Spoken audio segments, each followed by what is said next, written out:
we welcome you, and we thank you very much for supporting this investment conference. As my president said, you are the most important person in the audience today because you carry the purse. Welcome to Kisumu. I'd also like to welcome my dear friend, Jean-Pierre Elongbassi, who is the Secretary General of the Union of Cities and Local Government of Africa, an organization which has been very, very key in supporting subnational governments in Africa along the lines of Union of Cities and Local Government in the world.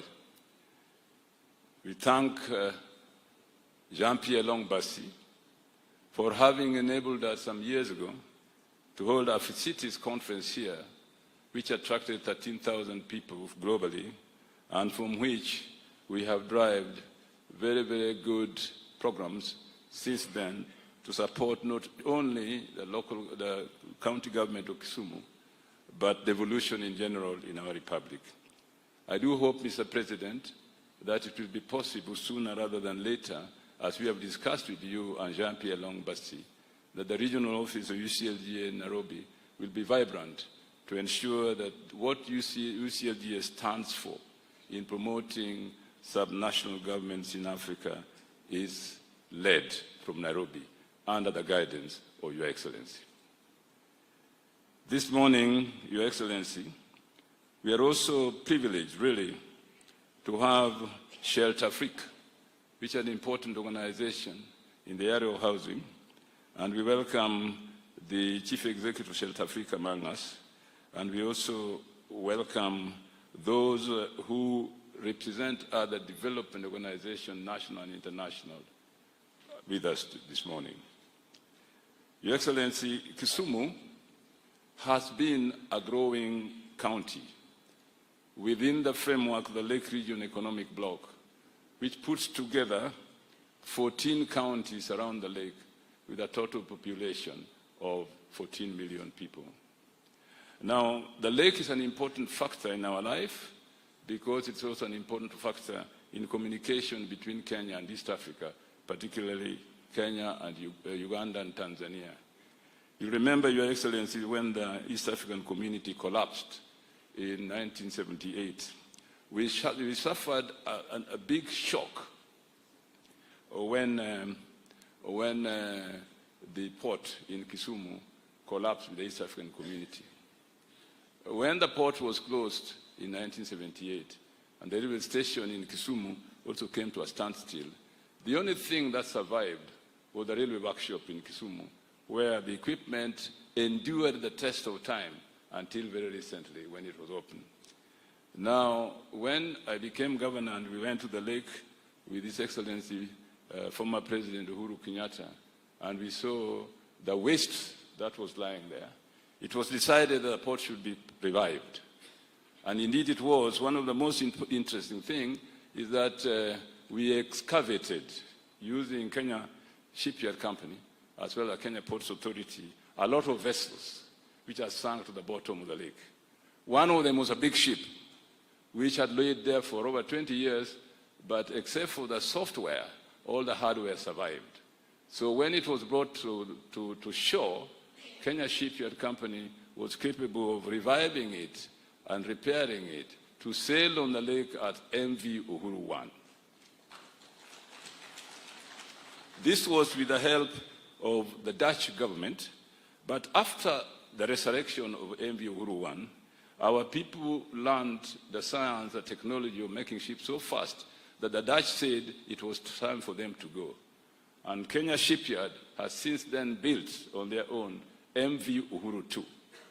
The two ships are now sailing between Kisumu and Uganda, transporting goods. And one of the most important investments in this county, whose goods are transported across the lake to Uganda and Mwanza and so on, is a ceramics company here in Miwani, which is very successful and depends entirely on the lake for transporting its goods to neighboring countries, which is an important business for both the ceramic plant as well as ourselves. I'm telling you this story, His Excellency the President and Afrexim Bank, that communication and infrastructure is extremely important in promoting business trade, not just for subnational governments like ourselves, but also for the East African community as a whole. We have done very well, Your Excellency, to ensure that this continues. But I appeal to you, Your Excellency, that trade on the lake, especially by our small fishermen, should be supported. The Kenya Shipyard Company is doing a very important thing on making fiberglass boats now, which can be sold to fishermen. We in Kisumu County have launched a project for supporting the cooperatives among the fishermen, for improving landing beaches and making the fishermen buy fiberglass boats. Why do I emphasize the importance of fiberglass boats? Because softwood is no longer viable for making boats.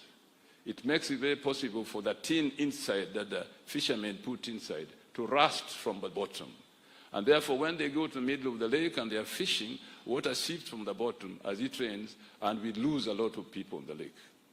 Lake Victoria Commission, an entity of the East African community, estimates that between Kenya, Uganda, and Tanzania, those who are using softwood for making boats, we lose about 5,700 fishermen in the lake because of the softwood used for making the boats.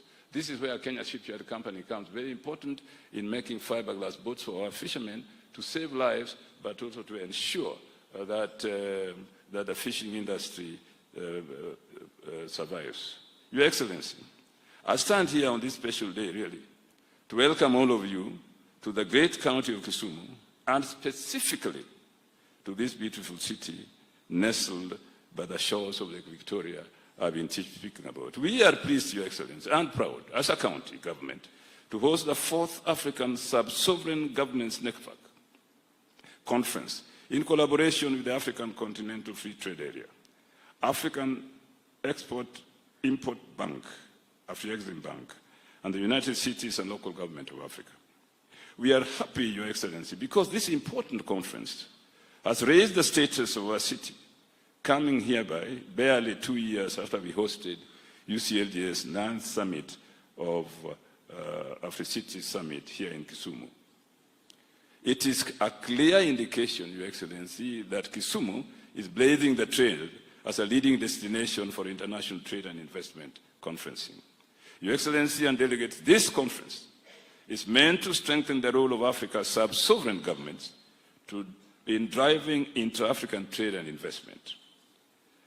The conference will provide a perfect platform for sub-sovereign countries, Kenya included, on the future of sustainable trade and investment.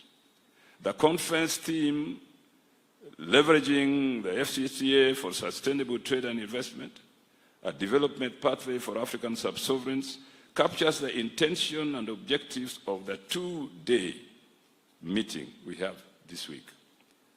One of the key objectives of the conference is to foster greater collaboration in promoting trade development and investment initiatives among African sub-sovereigns, aligned with the African Continental Free Trade Area's goals. It is worth noting that Africa's economic renaissance is hinged on unbridling the developmental capacity of local governments and increasing decentralization.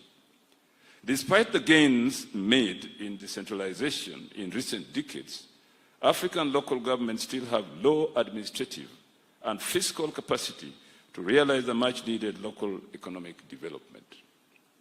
For the 2 days, we will be asking ourselves how we have used our existing networks and collaboration to champion Africa's development to help reduce over-reliance on foreign aid, which often comes with tough conditions. Allow me, Your Excellency, to appreciate Afrexim Bank for the formation of African Sub-Sovereign Network as a platform to facilitate the implementation of the African Continental Free Trade Area, to promote trade, investment, and industrialization among African sub-sovereign governments. I am convinced that the AFNet, the governments will improve inter-regional trade on the continent and provide platform for public-private sector collaboration, enhance regional integration, and peer learning. As an innovative tool of the Afrexim Bank, AFSNet therefore comes in handy to bridge the gap and allow sub-sovereigns to accelerate and improve the quality of economic growth in Africa. Ladies and gentlemen, Your Excellency, with these opportunities, African sub-sovereign authorities must prepare to expand intra-African trade, investment, and industrialization to help create jobs. I am laying the emphasis on job creation because the rapid urbanization in our continent has brought a crisis, joblessness, and rise in crime, especially among the youth. We in Kisumu can testify to that. You can see in the newspapers recently that we are being featured as a city where thuggery and criminals are ravaging the lives of people. It's not that bad, but we recognize it exists, and it must be dealt with. I'm confident that with the booming trade and investments, job opportunities and quality of life will improve, and this criminality and joblessness will also go down. To improve our economies and create more job opportunities, we must invest in micro, small, and medium enterprises and integrate them into the African free trade area value chain. But we cannot do all this, Your Excellency, without working together and having close collaboration with our national governments. The Kenyan Constitution says that there are two types of governments in our republic. One national and 47 county governments, separate but interdependent. Both levels of government must invest on the improvement of infrastructure as an enabler for economic growth and robust trade. We need physical infrastructures like rail, the new railroad being built from Mombasa to Kisumu, the standard gauge railway. Your Excellency, is a must. And it has to go to Uganda, as you have promised. Roads, maritime, and energy to spur industrialization. In that regard, the renaissance of the port of Kisumu and admirable growth of the Kenya Shipyard Company before your government and now under your government, Mr. President, we have to invest further in that area to enhance trade and commerce in the Lake region. Your Excellency, this conference will feature an exhibition aimed at boosting local trade and investment opportunities. In Kisumu, we will be looking for investors for high-end projects, which include the completion of a FIFA standard Moi Stadium, which is destined to co-host the Africa Cup of Nations, AFCON, in 2027. We are happy to announce that our national government is resolute in supporting the completion of ultra-modern Kisumu International Conference Center, which is currently 75% complete. This project was started during the AfriCity Summit, but was not completed due to shortage of funds then. The completion of both the convention center as well as the exhibition center will no doubt give a conducive business environment for private sector investment in a hotel in that area. Mr. President, our guests, ladies and gentlemen, I'm wishing you a very happy stay in Kisumu. As my friend Jean-Pierre Longbasi has agreed, him and the President, Professor Rama, are prepared to stay here for a week longer. As a host, I'm prepared to host you. Allow me, therefore, at this moment, to play for you a short documentary showcasing investment portfolios in Kisumu County. Can you put on the documentary, please? Welcome to Kisumu, where opportunity meets innovation on the shores of Lake Victoria. As one of the Kenya's most dynamic cities, Kisumu is transforming into an investment hub that connects East Africa to the world. Kisumu's breathtaking landscapes, rich cultural heritage, and warm hospitality make it a top destination for travelers. Kisumu's hospitality sector is growing rapidly, offering everything from lakeside resorts to eco-lodges. From lake adventures to cultural heritage sites, there is a wealth of opportunities for investment investors to elevate Kisumu's tourism potential. Investors in hospitality have a chance to create unforgettable experiences for visitors, capturing a market that is ready to expand. Set to host large gatherings and international summits, the upcoming conference center at Mamboleo ASK grounds will place Kisumu family on the map for global events.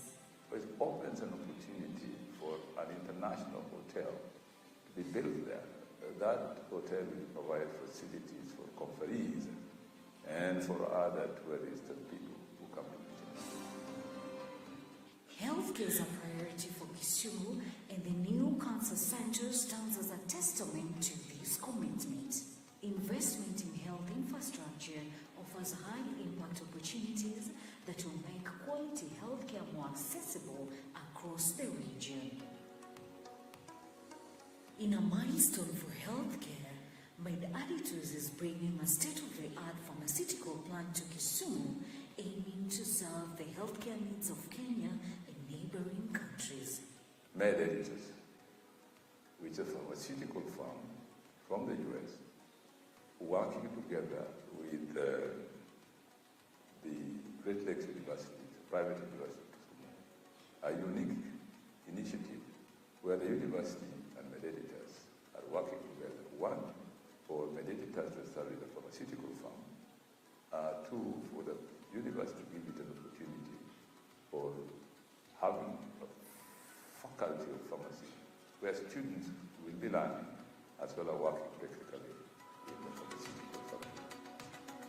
This facility not only creates local jobs, but also underscores Kisumu's potential as a regional healthcare hub. If you look at our landscape, almost 70% of the medications used in East and Central Africa are imported from other countries. We looked at Kisumu as very well positioned to have this kind of industries. And because of the location of Kisumu, it is next to the lake, and therefore uses water transport. It has an international airport within it. It is the gateway for East and Central Africa. And so anything manufactured here can easily find its way into the rest of the East and Central African countries. The Kisumu Special Economic Zone is designed to catalyze trade and industry. Offering incentives and infrastructure tailored to business needs, the Special Economic Zone is a gateway for investors ready to tap into East Africa's growing trade landscape. A good example is the Keda Ceramics International Miwani Factory, a $160 million USD plant dealing in ceramic styles and sanitary ware production. Efforts are underway to improve power stability, accessibility, and other infrastructures. By investing in manufacturing, stakeholders can harness the power of Kisumu's skilled workforce and assess East Africa's expanding markets. Kisumu's passion for sports is undeniable, and the proposed international stadium at Moi Stadium will elevate this love of sports. This project opens doors for investors interested in sports infrastructure, youth development, and community engagement. This FIFA style of FIFA-size stadium requires substantial investment, but also good returns. The vast waters of Lake Victoria hold tremendous potential for Kisumu's blue economy. From fishing and aquaculture to waterfront recreation, investments in sustainable lakefront development are reshaping the way Kisumu interacts with its greatest natural asset.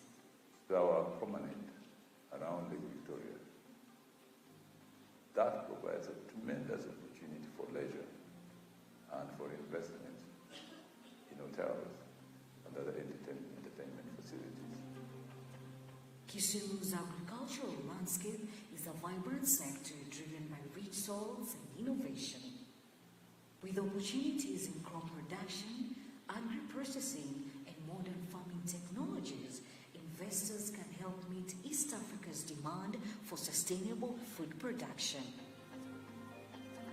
Our three main agricultural products, both for the domestic and international market, are rice, cotton, and sugarcane.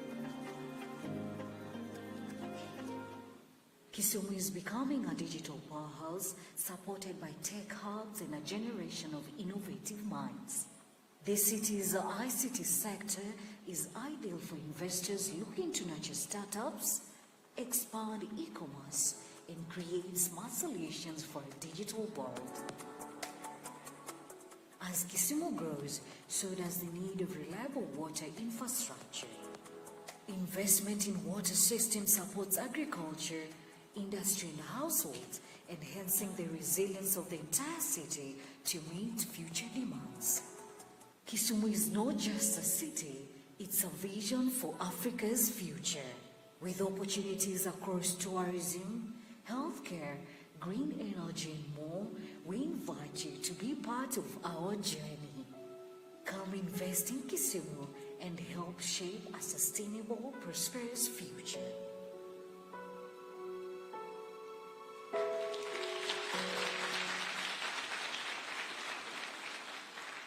Having seen that X-rated movie, could I not call upon Jean-Pierre Longbasi, Secretary General UCLGA, please to come and address the audience. Jean-Pierre, karibu.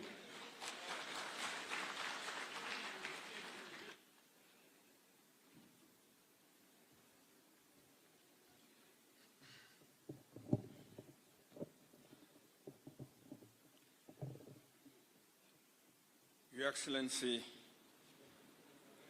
the President of the Republic of Kenya, sir, Your Excellency, the Governor of Kisumu County, Your Excellency, the President and Chairman of the Board, African Export-Import Bank, Your Excellency, the CEO of Shelter Africa Development Bank, Your Excellency, the Chairman of the Forum of the Region of Africa, Your Excellency, the Vice Chairman of the Nigerian Governors Forum and Governor of Oyo State, leaders of sub-sovereign government of Africa, esteemed development partners and investors, dear colleagues, ladies and gentlemen.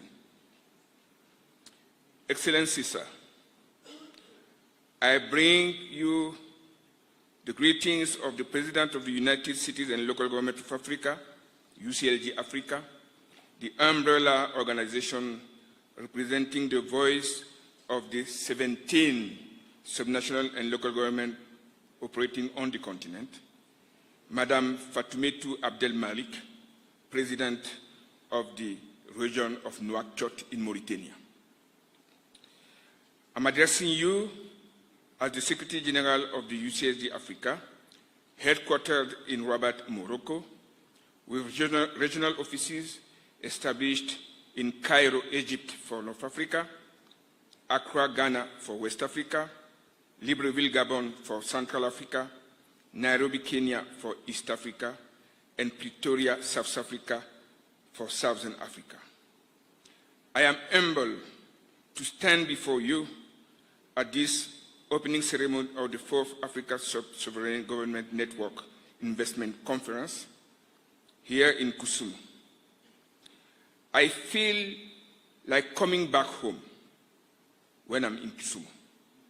Not only because for any African, home is everywhere in Africa, but also because for any UCLG Africa member, Kisumu has a special flavor, as it is the very first intermediary city to have hosted successfully the Africity Summit in 2022. And you know that the Africity Summit is the most important and world-renowned dialogue platform on local governance organized on the African continent. The successful organization of the Africity Summit in Kisumu has been an eye-opener for many decision makers from the national and local government, but also from the finance, investors, business, and community. It made them understand the huge untapped potential that the African intermediary cities are endowed with that can be mobilized for the economic development and structural transformation of the continent. UCLG Africa submit that intermediary cities should be considered as the backbone of sustainable growth and development of African countries and of the continent as a whole.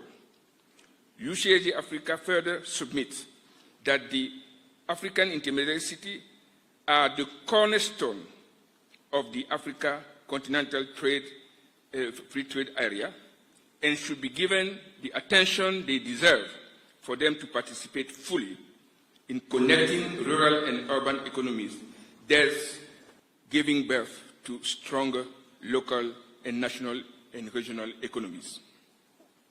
UCLG Africa submit again that the continent's economic integration will be accelerated if enabling conditions were put in place to promote cross-border decentralized cooperation partnership between subnational and local government across Africa, thus transforming the borders inherited from the colonial period from point of rupture to point of suture, in the apt words of His Excellency Alpha Oumar Konaré, former President of Mali and former Chairman of the African Union Commission. UCLG Africa submit also that competition between countries to attract investment increasingly revolves around the attractiveness and smooth running of cities and regions, hence the importance of making devolution work, an option that the government of Kenya is successfully implementing under your leadership. Mr. President, at this juncture of my statement, allow me to commend the African Export-Import Bank for its invaluable support to sub-sovereign government. And this fourth African Sub-Sovereign Government Network Conference is testimony to African Bank's resolve to contribute in building strong developmental subnational and local governments on the continent, working hand in hand with the national government and the other stakeholders. We thank African Bank for having joined the Development Bank of Southern Africa, DBSA, among the sponsors of the Africa Territorial Trade and Investment Agency, ATIA, a special purpose vehicle set up by UCLG Africa to allow African subnational and local government to meet their infrastructure financing and capacity building needs. We wish that other development banks from Africa, such as the African Development Bank, Shelter Africa Development Bank, and other regional development banks, also join the club of ATIA's sponsors. We are contemplating the entry into operation of ATIA during the first quarter of the year 2026. Excellency, Mr. President, during the Africa Climate Summit, organized under your leadership in September 2023, here in Nairobi, not here, but in Nairobi, you launched the Building Climate Resilience for the Urban Poor, BCROP, an initiative by the UN Secretary General defined during the UN Climate Summit held in 2019, for which the head of state of Kenya was designated as the leader for BCROP implementation in Africa, while the head of state of Brazil was made the leader of BCROP implementation in Latin America.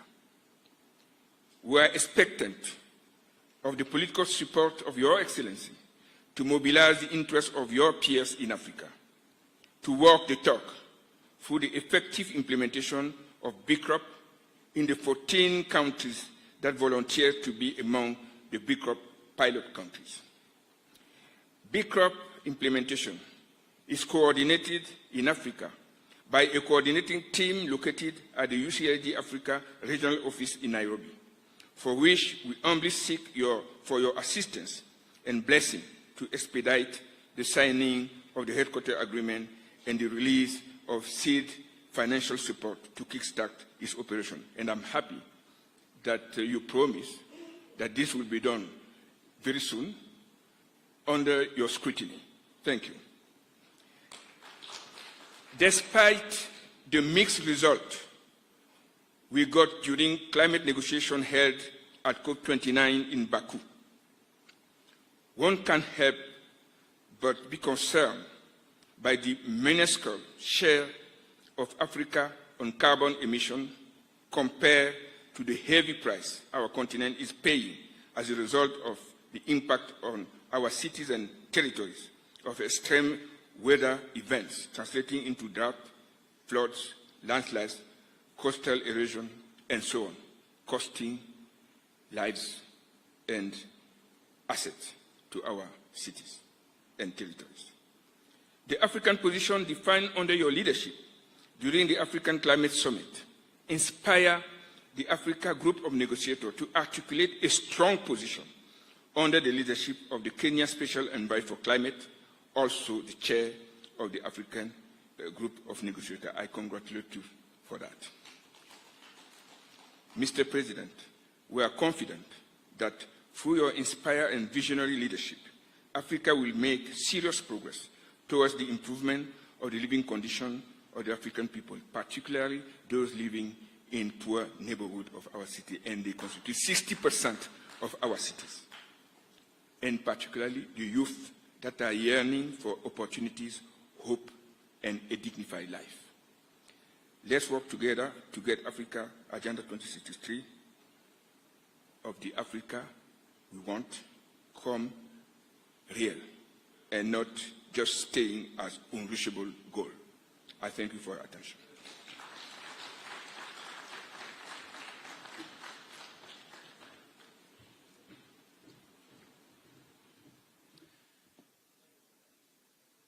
Next, Your Excellency, it's my pleasure to now invite the President and Chairperson of the Board of Directors, Afrexim Bank, His Excellency Professor Benedict Orama, to give his remarks. Why don't we clap for him as he's coming? Welcome, sir.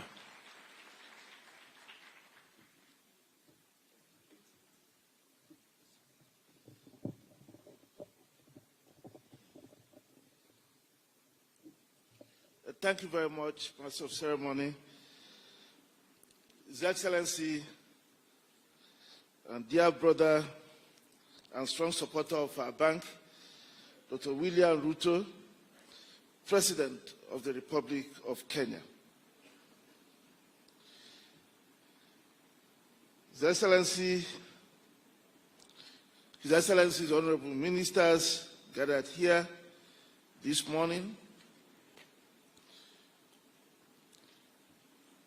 His Excellency Professor Peter Anyang Nyong'o, Governor of Kisumu County, our very dear host and partner in the work we are doing with sub-sovereigns. Your Excellencies, representatives of sub-sovereigns who are here with us attending this conference, Excellency, dear brother, the President of Sheta Afrique, Mr. Habib, Excellency, the Secretary General of AFCHA Secretariat, represented today by Mr. Uzomba,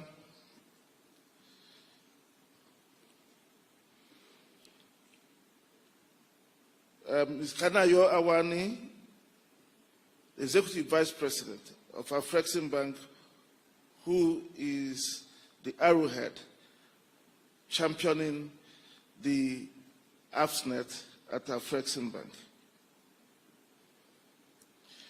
Distinguished guests, ladies and gentlemen, it is with great honor that I join in congratulating the government and people of Kenya, especially the government of Kisumu County, for organizing the 4th African Sub-Sovereign Governments Network Investment Conference, convened in this beautiful city of Kisumu,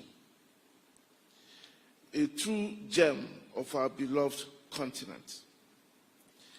As we gather in this scenic city, it will be remiss of me not to express our deepest gratitude to His Excellency Dr. William Ruto, President of the Republic of Kenya, for his magnanimity in welcoming us here today. Thank you, Your Excellency.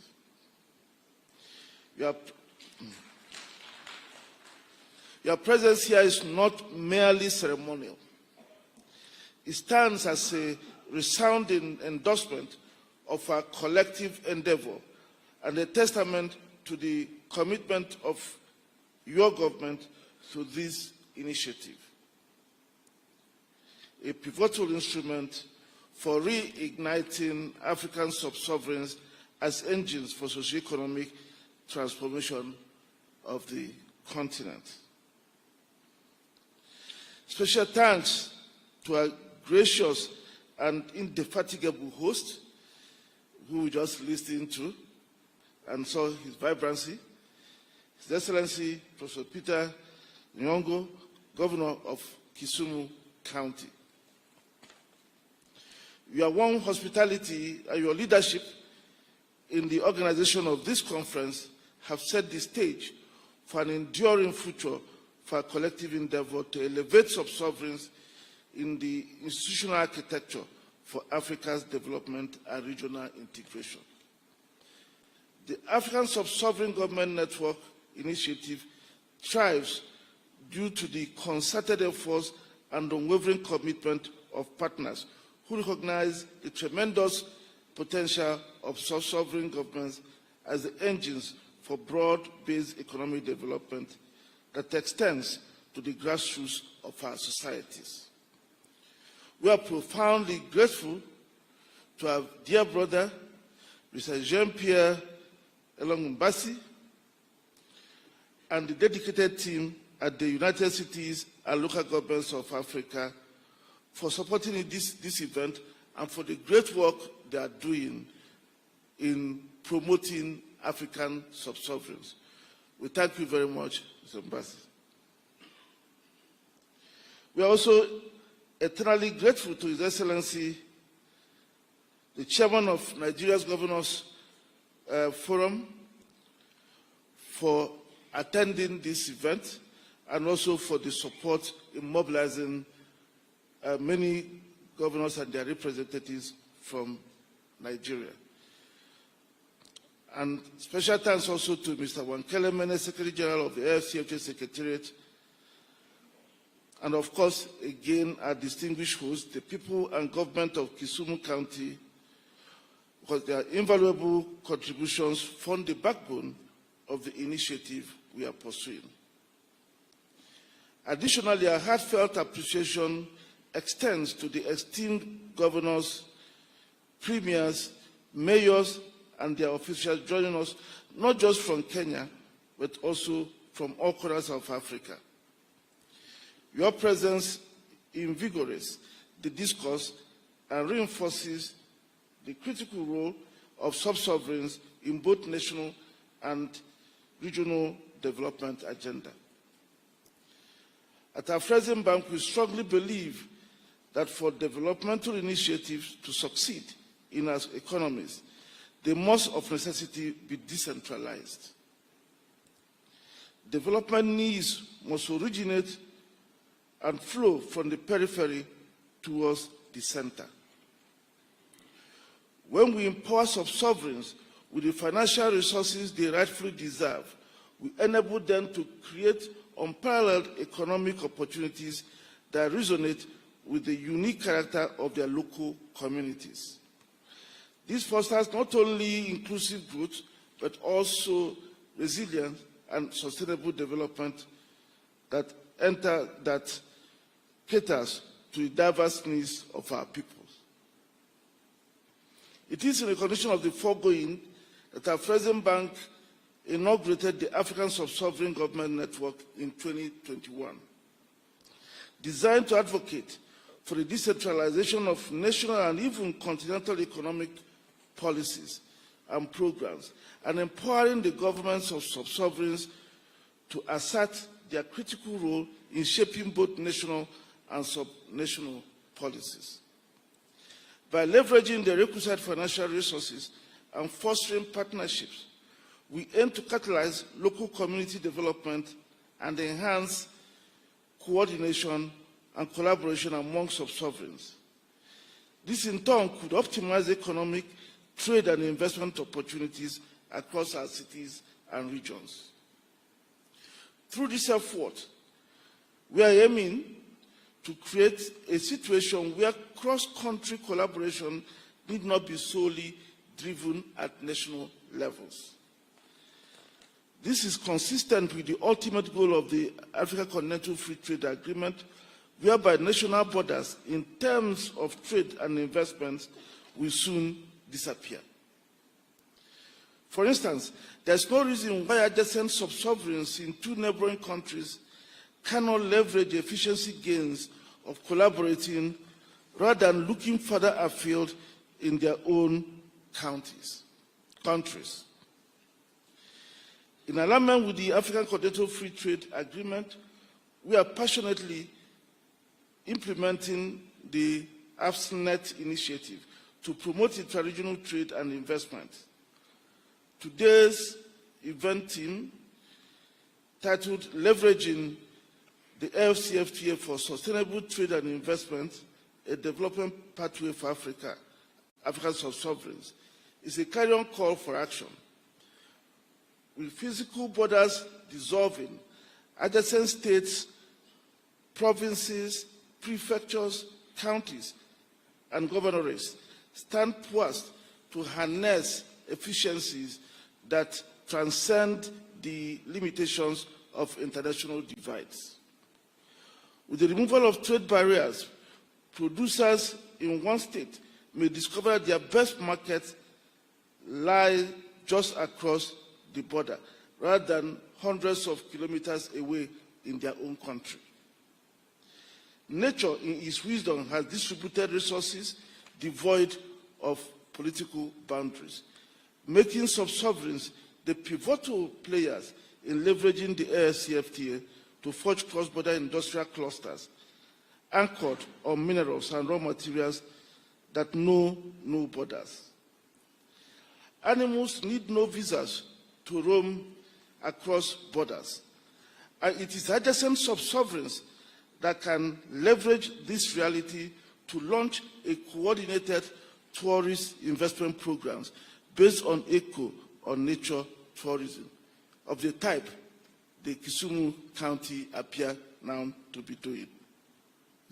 We collectively recognize that cities, states, and provinces within a nation exhibit remarkable diversity, differing in population sizes, resource endowments, skill sets, and sectorial specializations. These distinctions render one-size-fits-all economic policies promulgated from the center inadequate in achieving equitable and transformative economic outcomes for all communities. A paradigm shift in our approach is not just necessary, it is imperative. As Africa embarks on its ambitious development strategy under Agenda 2063, we must advocate for models that promote balanced growth and development, not only within sectors, but also across regional and sub-regional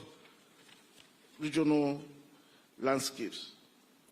National policies and strategies must acknowledge and capitalize on the unique comparative advantages that sub-sovereigns possess. Distinguished ladies and gentlemen, I'm elated to inform you that we have successfully convened 3 AFSNet conferences thus far. Over these transformative years, we have forged strategic alliances, such as our partnership with the United Cities and local government of Africa.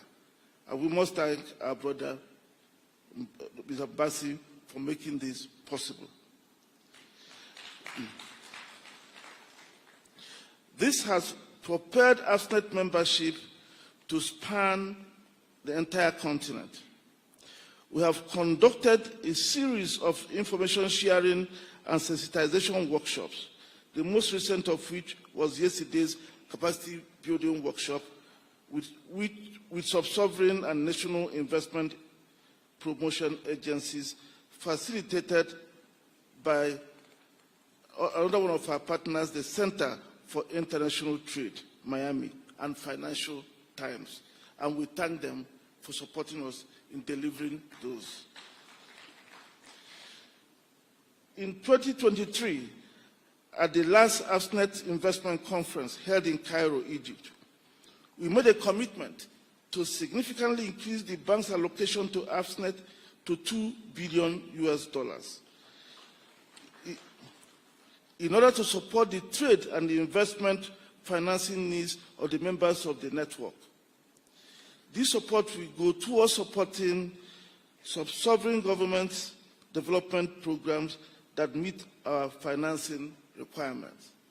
And I'm happy that today we will be signing an agreement to support the pharmaceutical project that was shown today.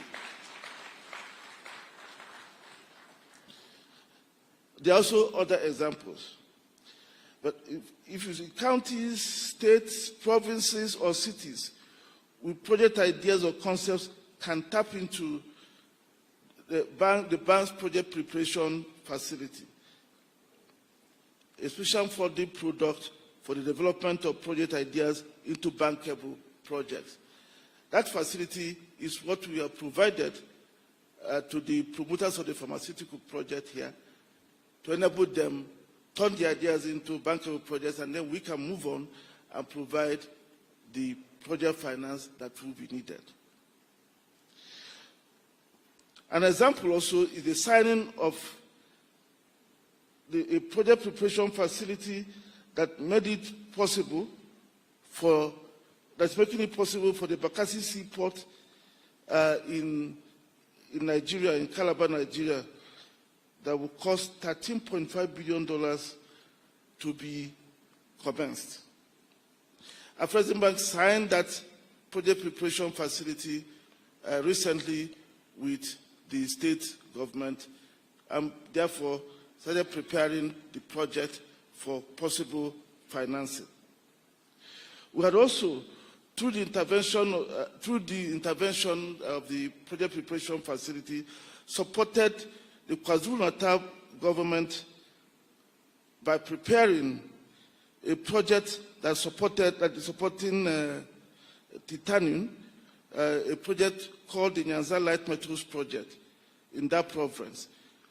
We've been able to bring it from idea to bankability, and we are now raising an amount of $866 million in support of the project, which is about getting to closure. Another state that is taking advantage of this facility is Ogun State, Nigeria, which is seizing the opportunity to embark on a remarkable $400 million industrial park project. By harnessing the bank's initiative for developing industrial parks and special economic zones, Ogun State is paving the way for commodity-based and labor-intensive industrialization. That project has been started and will be completed early next year. By providing parcels of land to Afrexim Bank, you too can ignite the formation of dynamic industrial clusters in your region. We passionately believe in the transformative power of industrial parks and special economic zones to elevate communities into vibrant economic hubs and begin to deal with the kind of unemployment problem that the governor of Kisumu mentioned when he spoke. A significant portion of African exports are often rejected in international markets due to inadequate adherence to standards. In response, Afrexim Bank is leading the establishment of internationally accredited quality assurance centers across the continent. These centers provide crucial services such as testing, inspection, and certification, along with comprehensive training and capacity building. Our goal is to create a unified set of African standards, replacing the diverse national regulations currently in place. And we have made significant progress on this by supporting the African Regional Standard Organization through grants, which has enabled the harmonization of standards of, across 500 products, with work still continuing.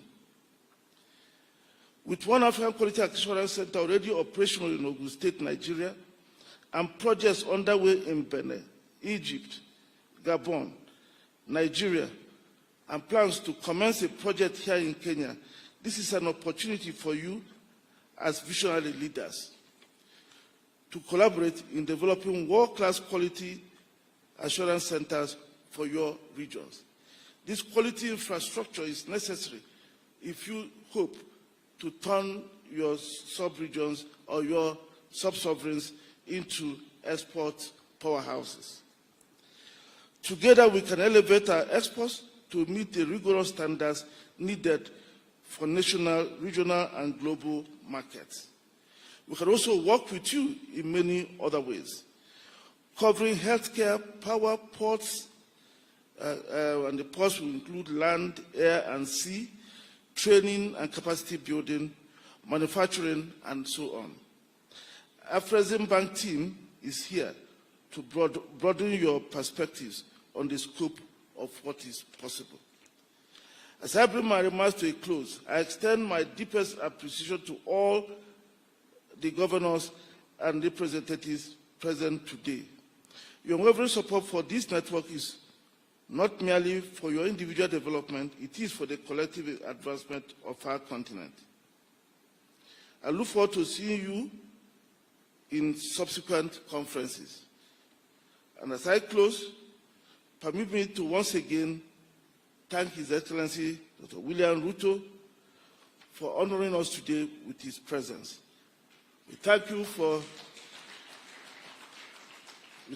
your partnership with the Afrexim Bank, the many projects we are now planning to launch, covering industrial parks, quality assurance centers, and the big textile project that we have agreed to implement across Africa with the Swiss authorities, for which they are making available $5 billion.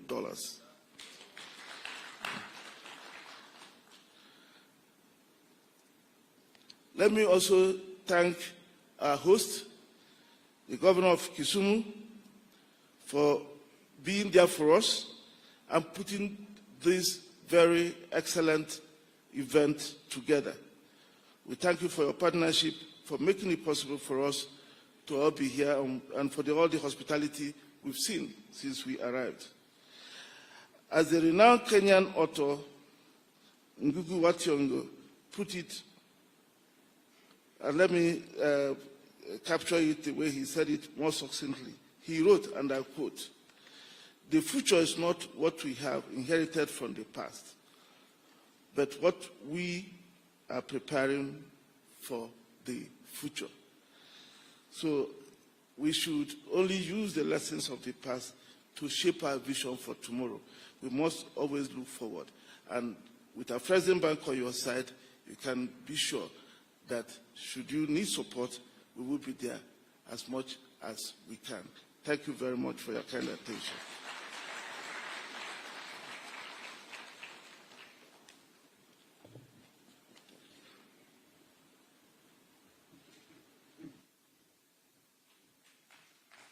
Another round of applause for him, please. Thank you. Thank you very much, Your Excellency, Professor Benedict.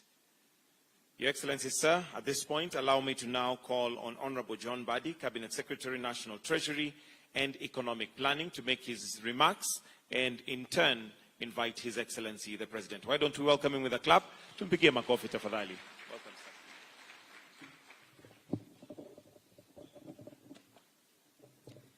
sir. Your Excellency, the President of the Republic of Kenya, Dr. William Samoei Ruto, allow me to ride on the protocol already established. I was supposed to make my comments after this session, but I'm stepping in for the Cabinet Secretary for MITI. MITI is actually Ministry of Investment, Trade and Industry. Honorable Salim Vuria, who is out of the country. So, Your Excellency, allow me to commence these brief remarks by once more joining all who have spoken to commend the government of Kisumu County and Afreximbank for co-hosting the 4th series of Africa Sub-Sovereign Network Conference.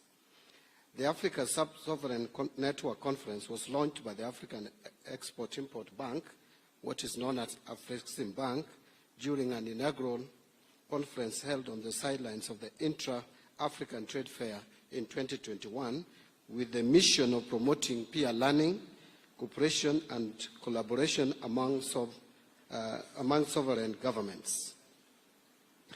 The invaluable impact of peer learning is well recognized. Varied stakeholders bring with them a wealth of knowledge, skills, and resources that can be customized for the good of communities. Development often represents, in among others, the realization or revitalization of areas and of infrastructure.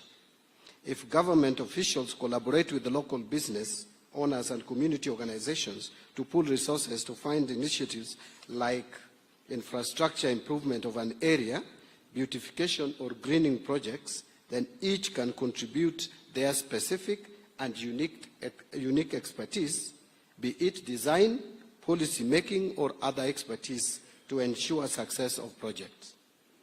It is an excellent opportunity that this conference is co-hosted by Afreximbank. This is because in the more recent past, Afreximbank has shown its commitment to Kenya's development agenda through the 3-year country program aimed at boosting our economic recovery. The 3-year country program seeks to leverage on $3 billion facility to support trade and investments in Kenya's public and private sectors through loans, guarantees, facilities, trade services, investment banking, and advisory services.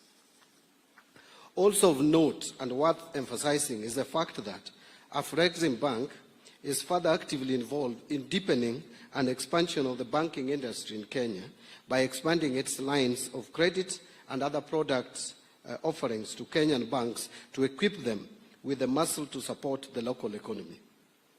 Your Excellency, when we talk economy and development, there is really no urgency in reinventing the wheel when it comes to Africa's development agenda. Agenda 2063 encapsulates not only Africa's aspiration for the future, but also identifies key flagship programs which can boost Africa's economic growth and development and lead to the rapid transformation of the continent. The networking and learning opportunities presented through this conference series poses potential to bring forward practical and unique policy concepts that cannot be underplayed, and it is my anticipation that this opportunity will see the emergence of viable economic initiatives that will see the Kenyan economy grow in line with the bottom-up economic agenda principle, through which the government intends to continue to collaborate with the stakeholders, including the private sector, to realize projected growth.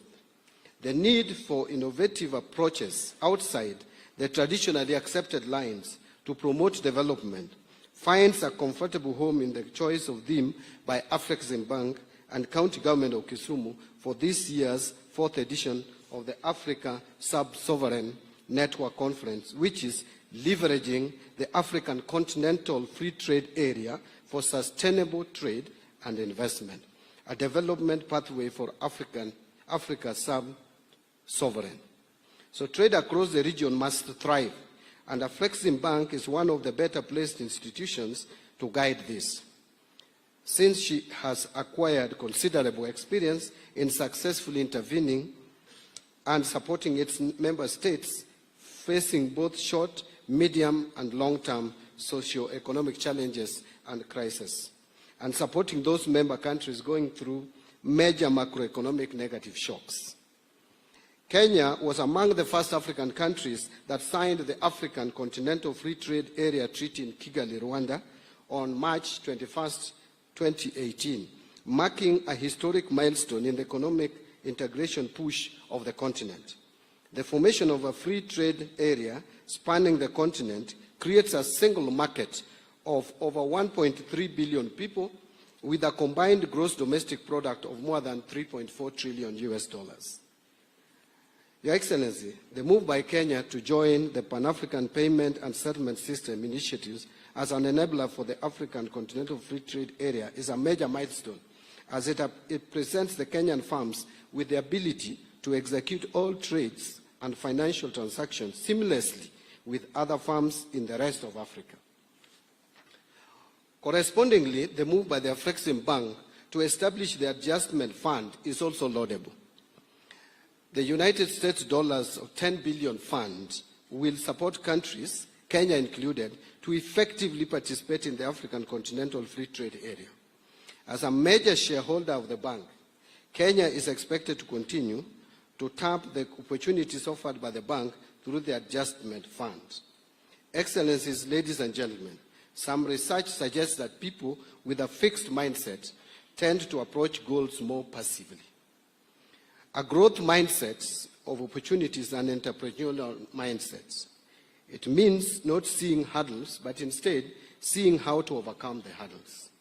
This conference provides that opportunity, and I hope we will each grasp it. Allow me, Your Excellency, before I invite you to address the conference, to just mention two more things. Your Excellency, I also want to associate with the sentiments of Professor Peter Nyang'yo, the Governor of Kisumu, and also with the President and Chairman of the Board of Afrexim Bank, Professor Orama, on the issue of the challenge that this country is facing, and not just Kenya, but across the region, that is of unemployment. This is urgent and must be addressed. It is the most critical challenge that we are facing as a nation. And therefore, Your Excellency, in that breath, as we get support from Afrexim Bank, and I'm happy and delighted that the Afrexim Bank is ready and willing to support our special economic zones and industrial parks. Your Excellency, allow me to disclose that last week, exactly the same day, it is only the hour which is different, it was at night, that you instructed me, Your Excellency, to make specific provision in the next budget and to support the special economic zone, especially the one in Kisumu, Kibos. I want to guarantee, Your Excellency, that your instructions will be executed. And with this possible support from Afrexim Bank, I'm even more encouraged that we'll get funding for our special economic zones and industrial parks, not just Kibos alone, but Your Excellency, there are other counties as well, including my own home county of Homa Bay, where we also have the Riwa Industrial Park, or Special Economic Zone. Finally, Your Excellency, allow me to mention something, and I can hear Governor Orengo also shouting, what about Siaya? And by extension, what about Bungoma? Because Lusaka is also here. But finally, Your Excellency, when you graciously offered me this position that I'm occupying today of Cabinet Secretary in charge of National Treasury and Economic Planning, we had a meeting with you and we mutually agreed that we must support devolution. And both of us are actually students of devolution. Remember, we have pushed devolution together even when we were together with you in ODM. Today we are again together in broad-based government. So we agreed that we will make sure that devolution is supported and supported fully with action, not just by words. Even though we had challenges of how much to give the counties, but that I think has now been settled at 387 billion shillings, which both houses of parliament have agreed on. We have endeavored, Your Excellency, and I don't think I've disappointed you, in making sure that counties receive their funding timeously. I want to just make it clear, Your Excellency, that yes, we crossed over 2023-24 with 1 month arrears to pay and share of revenue to counties, 30.8 billion. And that amount was actually paid on 27th of July, 2024. Now, for this financial year, Your Excellency, we had a little bit of a challenge because of the legal framework. But again, we both agreed that we get the opinion of the Attorney General, and which we got. I sought the opinion and we got. And immediately I got that opinion. On 24th of September 2024, we made transfer of 32.76 billion to the county governments for the month of July. And then on 17th of October 2024, we transferred 30.8 billion to the counties for the month of August. And then on 14th of November 2024, we made a transfer of 32.7 billion for the month of September. And less than a week later, on 18th, which is Monday of November 2024, we transferred 30.8 billion for the month of October. So, Your Excellency, as far as the national government is concerned, we don't have any arrears to counties, but something needs to be worked on. That is the control of budget and how that office can facilitate funds to leave the county revenue funds to the county governments. I think that needs to be dealt with urgently, and I'm sure the Deputy President will deal with that. We need to convene a meeting and see how to smoothen that process. Otherwise, Your Excellency, allow me at this juncture and my fellow participants kindly be upstanding as we welcome the President of the Republic of Kenya to come and address the gathering. Thank you very much, Your Excellency. Karibu.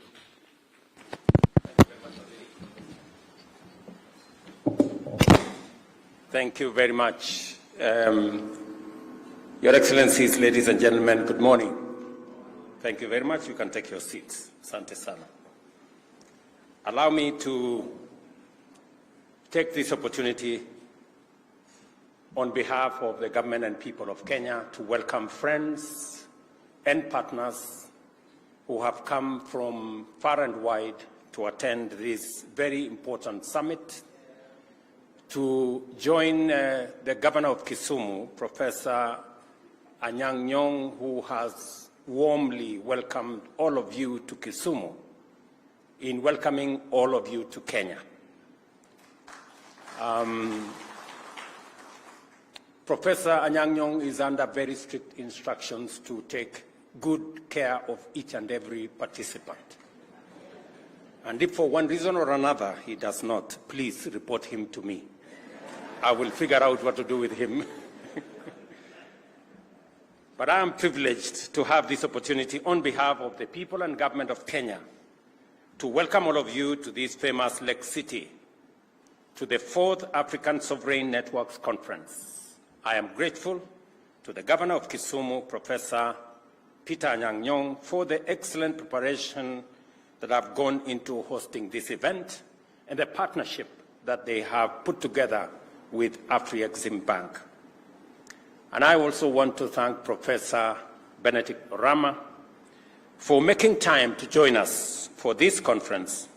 Your presence here, Benedict Orama, is yet another example of the unique approaches that the bank under your leadership employs in order to deepen its footprint by engaging with shareholders throughout the continent, including subnational entities like Afri-cities and devolved governments like that of Kisumu. Afrexim has consistently demonstrated innovative approaches in advancing credit to African governments and the public sector while facilitating deeper collaboration among sub-Saharan nations. And Kenya is an example. The first decision I made was to invest another $40 million in Afrexim Bank, because we see the value in growing African institutions that understand our landscape, our economies better, and they can better support, innovate, and use creative means of supporting our economies. And I want to thank you, Professor, for being a champion of solutions to our continent. I also want to confirm, as the CS for Treasury has said, we have a framework agreement with Afrexim Bank of $3 billion, and they have supported many aspects in our economy They have supported our imports of fuel. They have supported our commodities trade. They have supported many other aspects. And today, we are going to be signing off some of the agreements that we have made in various other areas, including our infrastructure support program on roads, which we are in consultation.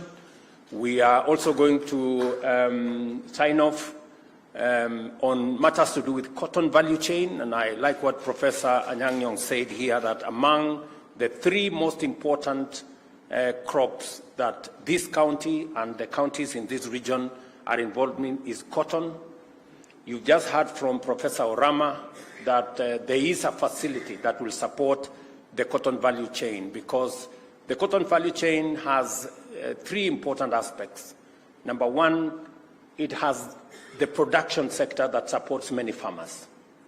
And we have already worked with Arise, which is a company associated with Afri-Exim, on seed multiplication and support for farmers in the area of seed production, multiplication, and access to farmers. Secondly, we are also working with Afri-Exim on the next value chain, the next step, and that is the ginning, the manufacturing, and shortly they will be investing in Rivertex and some of our textile industries. And thirdly, they will also be supporting our offtake of cotton from farmers at reliable prices that can give predictability to our farmers to continue doing what they are doing in the production sector. So I will not allow you, Professor, to get into your plane until we sign off these things. These are some of the items that we have in consultation, because this spirit of innovation aligns seamlessly with the aspirations of the Africa Continental Free Trade Area, creating a dynamic network of ambitious, future-ready institutions and governments.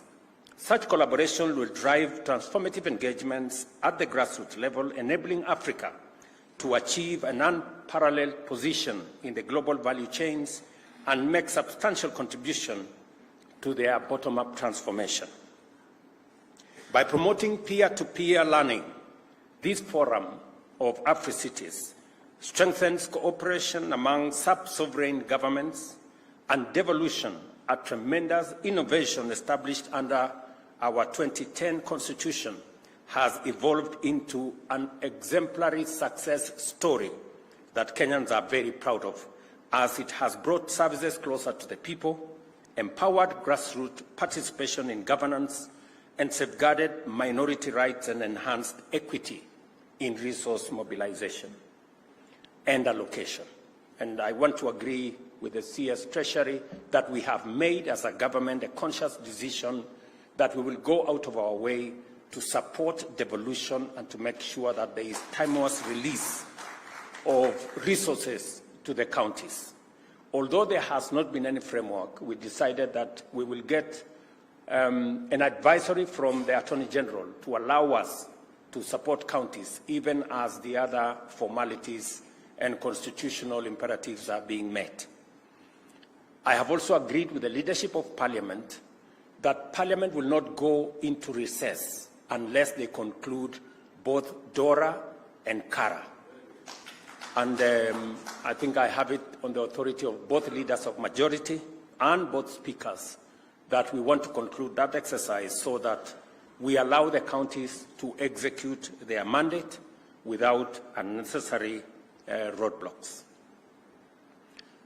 Afri-Exim as a Pan-African multilateral institution was envisioned by African leaders as a bold and innovative mechanism to address Africa's unique financing needs. Its initiatives, such as the Pandemic Trade Impact Mitigation Facility and the Fund for Export Development in Africa, exemplify its commitment to mitigating economic shocks, fostering sustainable industrialization, and radically enhancing intra-African trade. These initiatives underscore Afri-Exim's pivotal role in driving the continent's economic transformation and achieving a sustainable and inclusive growth trajectory. Again, to underscore the Pan-African payment and settlement system that was ably said by the CS for Treasury, that as a country we are champions because we want to remove unnecessary currency challenges. Professor tells us we lose about $5 billion every year on just exchange rate losses because of moving from one currency to another, from one country to another. The Pan-African payment and settlement system now gives us an opportunity for all African countries to trade in our local currencies without necessarily having to mind about which currency, which product from which country is being traded. That gives us the latitude and the framework to build the momentum around the Africa Continental Free Trade Area. And President Orama, I want to tell you, we are grateful as leaders in this continent that you are thinking ahead of time and providing solutions to the challenges that come our way. Closer home, Kenya has greatly benefited from Afri-Exim support through the Kenya Country Program, and I have said that $3 billion has been allocated to support our nation's key priority over the next 3 years, aligning with our bottom-up economic transformation agenda. This substantial investment will support programs and projects in value chains under our strategic pillars of our economic transformation plan, including agriculture. And again, you know how passionate I am, Professor, with our farmers. We have a $50 million facility for the Agricultural Finance Corporation, which again, we must sign off today. Because my farmers need that $7.5 billion to be able to buy fertilizer, buy other farm inputs at below 8% interest rate. That way, we can better support whether it is our sugarcane farmers or our cotton farmers or maize or tea or coffee. I'm told by my team that all has been agreed upon, and Mbadi, please, you better have ink in your pen so that we can sign this off today. Together with our medium and small and micro enterprises, the digital superhighway, the creative economy, and industrialization sectors, as well as securing critical commodities such as petroleum, rice, and fertilizers. Again, as Professor Orama said, and CS Treasury has said, the whole ecosystem of creating jobs around our special economic zones. We have now 7 new special economic zones. 1 in Dongokundu, 1 in Kirinyaga, 1 in Thika, 1 in Eldoret, here in Kisumu, 1 in Busia. All these special economic zones, and of course, the one in Naivasha, where we have agreed with Afri-Exim, and we will be signing off. They will be providing resources for us to do the infrastructure to support these facilities so that we can again work with them in looking for the investors that will invest in these special economic zones for purposes of creating jobs for our young people, creating value for our products that we are producing, and making sure that we do more exports. And among the crops we are targeting for export going into the future, as opposed to import, is sugar. As I said, this year we were blessed. We produced more sugar than we consume for the first time in many years. And I'm looking forward to carrying out additional reforms in that sector. We've just passed the sugar law that is now going to provide greater space and a better focus on matters policy to support the whole industry in this region, so that instead of spending a lot of our money importing stuff, including sugar, we will instead be looking at mechanisms of export and the partnership we are putting together with AfriExim will help us unlock that potential. Africa continues to face a deep economic crisis caused by a variety of complex challenges, ranging from slowing global trade, rising energy costs, and high food prices. These challenges are further compounded by a public debt burden that has reached concerning levels. Without a doubt, committed and consistent collective action is essential to deepen African integration, enhance our collective economic resilience, and promote greater levels of intra-Africa trade. Equally certain is the fact that going forward, Pan-African transformation will increasingly depend on institutions like AfriExim and many others to mobilize resources and create a conducive environment for investment in job creation, poverty reduction, industrialization, and a stronger export performance and accelerated development through intra-Africa trade. Allow me also to confirm to you the sentiments expressed by the Governor of Kisumu on matters to do with the lake ecosystem in terms of transport, in terms of facilities. And I want to confirm to the people of this region that the Kabonyo fish facility here that will provide 7 million fingerlings every year is off to a start to make sure that we restock Lake Victoria and to make it much more viable for our fishermen and women. We are off to a start in the 10 landing sites along Lake Victoria from Busia all the way to Migori. Specifically here in Kisumu, we have agreed with Professor here that we are putting up a landing site in Asat and Ogal. The advert for the same will be out in January, and we're going to spend about 300 million shillings to make sure that those facilities are available, and they will be managed by the county government of Kisumu to make sure that they also add additional facilities to facilitate the whole fishing ecosystem in our region. It is a big shame for us to import fish from Asia in the 21st century, 60 years after independence. That speaks volumes of the things we should not be doing. Secondly, I want to confirm to you again, Professor, as you have talked about the fishing boats and the entire fishing ecosystem with support in training and in making sure that the lake ecosystem has the necessary infrastructure. Again, I am looking forward to your partnership with my ministry responsible for maritime affairs and fisheries. We have an 800 million shilling facility for fish boats and training of your fisher folk. Again, beginning January, if you can have a conversation with CS Joho and his team, we are aligned to make sure that the whole of this Lake Victoria front, from Busia all the way to Migori, benefits from this facility as we improve our food security and ensuring that we import less and export more.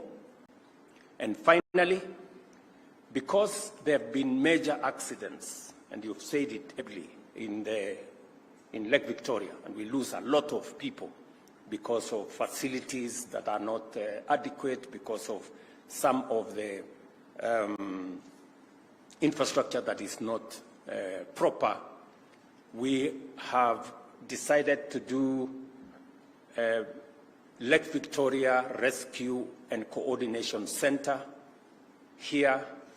We are putting 2.7 billion shillings to make sure that any accident in Lake Victoria is attended to in record time, so that we can better support the whole ecosystem there and make sure that this is going forward. Allow me to say one more thing.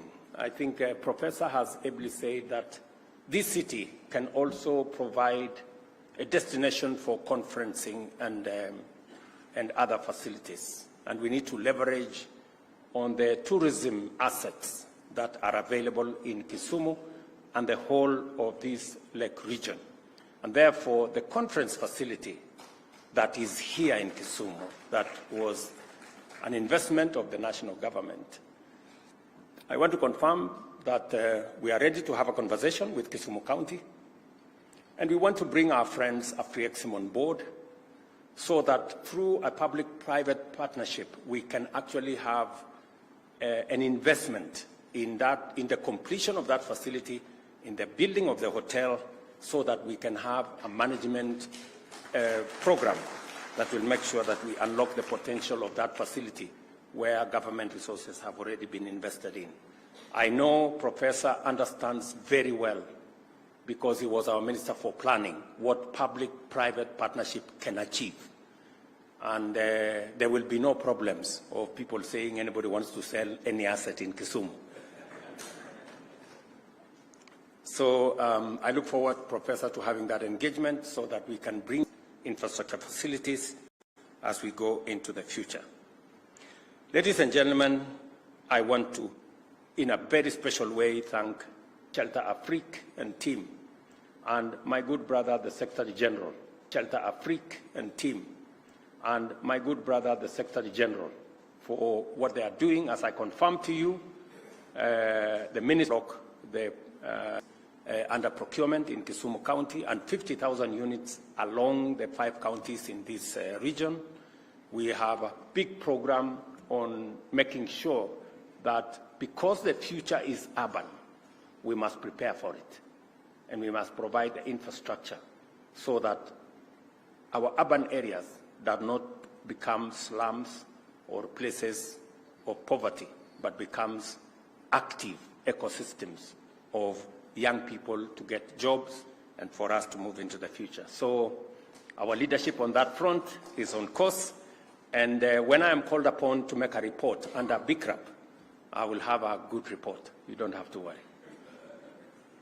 Thank you very much, ladies and gentlemen, for attending this conference. I wish you fruitful deliberations and encourage you to take some time out of your busy schedules to enjoy the delightful attractions of our Lake City. The 4th Sub-Sovereign Network Conference is now opened. Thank you very much. God bless you, and God bless our country, Kenya. Asanteni sana. Thank you very much, Your Excellency. If I may request Your Excellency for a quick photo, if you remain on stage kindly. And let me invite the Governor Kisumu County, CS Treasury. Let's take our seats, please. The rest of us kindly, let's take our seats. Governor Kisumu, CS Treasury, Professor Orama, SG Jean-Pierre, EVP, Mrs. Kanayo, and Shelter Afrique CEO, if you can join His Excellency on stage. The second photo we are going to take will include all the governors present, including governors from other countries, so we can get ourselves ready. But this is the first photo. Immortalize this day.